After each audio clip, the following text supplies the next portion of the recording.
किसी भी राज्य में चुनाव हो या किसी भी केंद्र शासित राज्य में चुनाव हो या फिर राजधानी में चुनाव हो, राम रहीम को पैरोल ना मिले ऐसा तो हो ही नहीं सकता।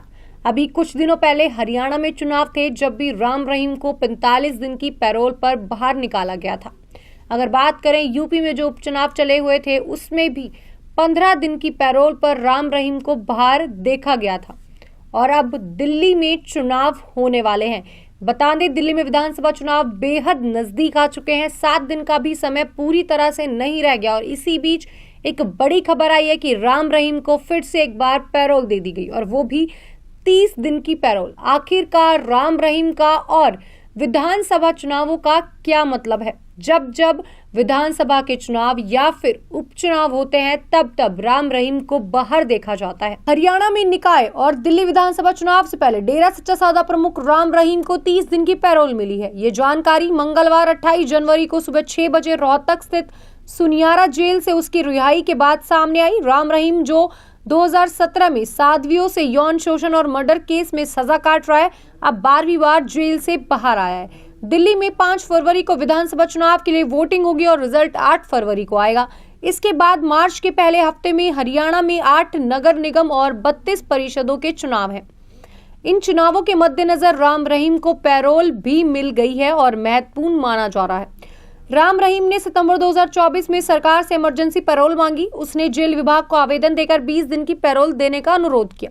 इस दौरान उसने उत्तर प्रदेश के बनरावा आश्रम में रहने की इच्छा जताई। विधानसभा चुनाव के लिए आचार संहिता लागू होने के कारण सरकार ने उसके आवेदन को मुख्य निर्वाचन अधिकारी यानी सीईओ के पास भेज दिया।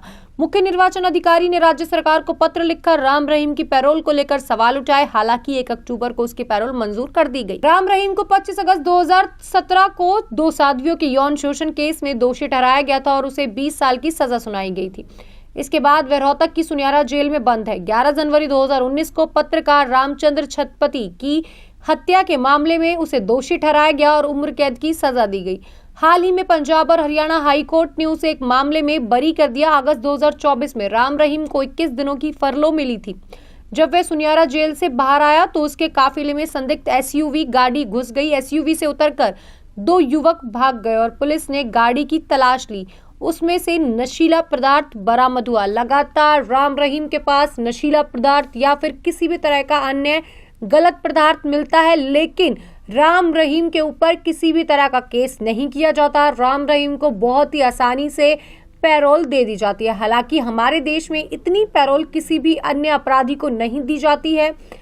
सबको पैरोल के लिए 1-1 साल पहले अप्लाई करना होता है और उसके बाद भी बहुत से अपराधी ऐसे हैं जिन्हें अभी तक पैरोल या फरलो नहीं दी गई है। लेकिन राम रहीम को इन 5 सालों में 12 से अधिक बार पैरोल दे दी गई है और वो भी 30, 45 या फिर 50 दिनों की। आखिरकार राम रहीम का और विधानसभा चुनावों का ऐसा क्या कनेक्शन है जो राम रहीम को बार बार चुनावों के दौरान ही पैरोल दे दी जाती है? अगर बात करें हरियाणा में पार्षद चुनाव का, तो हरियाणा में जो पार्षद के चुनाव हैं अभी उनकी डेट फिक्स नहीं की गई है, लेकिन राम रहीम को पहले ही 30 दिन की फरलो दे दी गई। हरियाणा के सिरसा में रहने का जो प्लान है वो राम रहीम ने बनाया है। जो ये 30 दिन की फरलो दी गई है, इसमें अभी तक राम रहीम को सिरसा के जो बड़ा आश्रम है उसमें रखा गया है। हालांकि अभी तक कोई भी जानकारी नहीं है कि पूरे 30 दिन राम रहीम सिरसा में ही रहने वाले हैं या फिर वो भी दिल्ली में विधानसभा चुनाव के लिए किसी भी तरह का प्रचार करेंगे या फिर हरियाणा में। अभी किसी भी तरह की जो जानकारी है वो साफ नहीं हो पाई है, लेकिन राम रहीम को पूरी तरह से